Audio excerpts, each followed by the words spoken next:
like 3 in 1 year. My God. Yeah, 3 in 1 year. That's harsh because the recovery from every surgery is like, what, 3 months before you can even start to move around again. They would do surgery on my back, and the screws that they put in would break. Oh, fuck. And they broke like 3 or 4 times in a row. Why has it got progressively worse and better and worse and better? I had a herniated disc, right? And once they kind of like shaved that off, the rest of the disc just started falling. It's like you had a stack of cans, you pull one out, the rest fall. 'Cause I remember the last Olympia I did, I could barely stand on stage for like 2-3 minutes at a time. Wow. When I was pretty much sitting down that last Olympia, I would go out there and pose, and as soon as I came on stage, I would go to the back, and just sit down. You're in that much pain. I was in a ton of pain. How many surgeries have you had now? Now, 15. 15. Fucking hell. I trained with Arnold, and he had to yell at some people. I've got really comfortable with telling people to fuck off. I always find airports the most stressful. You want to get to your flight, you want to eat some food, and every 2 steps can have a picture, can have a picture, can have a picture, and you just never get anywhere. I've got really comfortable with telling people to fuck off. I ain't got there yet. No, you'll get there. I'm sure you will. Just maybe one day, you're probably right, I will. I remember one time I was training with Arnold, and he had to yell at some people. I tell you a little story of Arnold. So I was sat with Arnold having breakfast, and a woman came up with a little boy, like a sweet little boy. She was like, "Can we have a picture?" And Arnold just point blank ignored him. Just kept talking. And then after about 5 minutes, his chief of staff was like, "He's in the middle of a meeting. Will you fuck off?" It all started in 1990 when I was working full-time for the police department. One of the guys that I work with asked me where I trained. We had just did a call together, and I told him at the station, and they're like, "Oh no, man, you need to be in the gym." So the next day, he took me to Metroflex Gym, and Brian, the owner, saw me.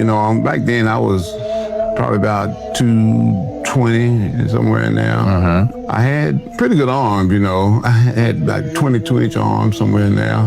And you didn't train at this point? Well, no, I trained just about every other day, something like that. Okay, so not serious. Yeah, not real serious, because I worked full-time for the police department, and I didn't have a whole lot of time to train. How do you think, if we put a prime Ronnie Coleman in today's Mr. Olympia, how do you think you'd do? Be brutally honest, Ronnie. fuck anyone's feelings. Exactly. How do you think you'd do? I'd do amazing. As in you'd win? Easily. Easily? Yeah, I don't think I'd have to train as hard. You win? Yeah. There you go. And it's pretty obvious, but why does that mean so much? Well, that was the moment that changed my whole entire life. I went from just being a regular bodybuilder to the best in the world. A year before I got ninth. Yeah, a regular bodybuilder. Yeah, so ninth is not so great. But first is King of Hill. Well, yeah, it is literally so to say. It's the best competition there is, isn't it? Yeah. That's what I say. That's why I call myself being just the average bodybuilder to the best in the world. How did it all begin, mate? Because it sounds like you came through the ranks, as they say, very, very fast. Yeah. Well, I'm not so fast. I'm quite sure some other people have probably done it. Do you feel like your genetics just gave you such an advantage over everybody else? I don't think it was my genetics. I think it was my work ethic. Your work ethic. More than anything. Because Flex, I think he had better genetics than me. Okay. Yeah, but he didn't train as hard as I did. Probably nowhere near it. Yeah. But I remember working out with him once. You didn't feel like he was keeping up with you? Oh, he didn't. He pretty much quit the first exercise.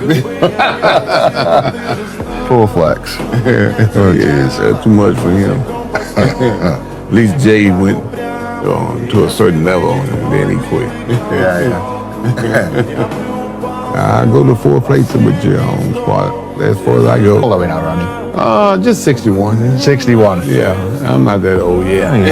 You're not, to be fair. You look great for 61. So I still got ways to go. Yeah. Before I start slowing down. You know. When's the way to go? When do you think? About another 10 years. So 70s. Maybe.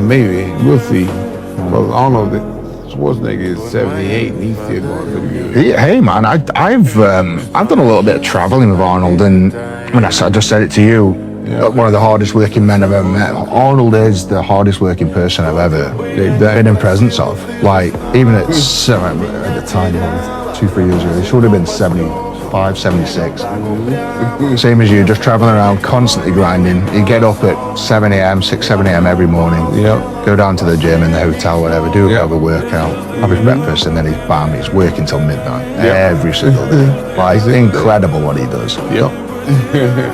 And it still looks like he's got another 10, 20 years like you've just been through 4 months ago. Is this a sign for you? Are you slimming down? Maybe, and we'll see. I mean, you're here in the UK right now, and you just come from a seminar. You did a seminar yesterday. You did one the day before. You're doing one tomorrow as well. Did one today too. And you fly home, or are we off to work there, or are we gonna? I fly home for a couple of days, then I'm on the road again. Where are you off to then? Canada. Canada. Okay, so you literally just never stop. Yeah. I leave Canada. A couple of days later, I go to Brazil. Jesus Christ, it's insane. But it's sort of like two sides to it, isn't it? You get to work, and you people please at the same time. But there's also another side to it where you're getting on a bit now. And there's health implications. What was your income then? Do you remember? What were you earning? If I was making, I remember one year I made $12,000 in a year. I mean, back then, what were we talking? The 80s? Exactly. I graduated in 1986. So it was like 87. So 87. So $12,000 a year in 1987. Would that be a good wage? Doesn't sound very good. That was piss poor. Like I said, I was so poor back then, I couldn't even afford like a phone or nothing. I could barely afford an apartment. And in my apartment, I had no furniture, no bed. What, you sleep on the floor? Exactly, I slept on the floor. I did have a mattress. So it wasn't like splashed out the hard floor. So I had a mattress. And I had no furniture or nothing there. I had this real small TV. I never heard of bodybuilding or nothing, Nobody in my town did it, Nobody was really interested in it. Nobody.